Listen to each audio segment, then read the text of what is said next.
আপনি ইন্ডিয়া যান, গিয়ে ওষুধ ছেড়ে দিয়ে তারপর এসে বলেন যে আমি ইন্ডিয়া গেছিলাম, কোনো ওষুধ লাগে না, আমি ভালো, ইন্ডিয়ান ডাক্তার এত ভালো, আমার কোনো ওষুধ লাগে না, কোনো ওষুধ ছাড়া আমি সুস্থ আছি। কই, ওখান থেকে তো 2 বস্তা ওষুধ নিয়ে আসেন, 2 বছরের ওষুধ একবারে কিনে নিয়ে আসেন, ভালো হয়তো আসে না, একজনও তো আসে না, বরং ওরা 3টা মিলে একটা ওষুধ লাগে, এক ওষুধের মধ্যে 3 ওষুধ ঢুকানো। যেমন একটা ওষুধ আছে গোল্ড, কি আগে পরে ভুলে গেছি, ওখানে অ্যাসপিরিন, ক্লোপিডাগ্রল এবং হচ্ছে অ্যাটোরোবাস্টেটিন, 3টা মিলে বানাইছে গোল্ড। তো কয় যে দেশের ডাক্তার গেছিলাম 60টা ওষুধ দিছে, হেরা মাত্র 3টা ওষুধ দিছে, ওই 3টা মানে 9টা ওষুধ।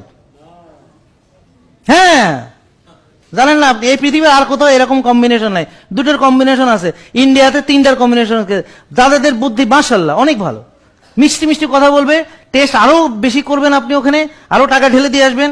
আর যে প্রথমেই গেলে বলবে আরে আপনাদের দেশে সব রিপোর্ট ভুল, আপনি নতুন করে করান। আর বাংলাদেশের ডাক্তার কি বলছে জেনে নিয়ে বলবে উল্টাটা।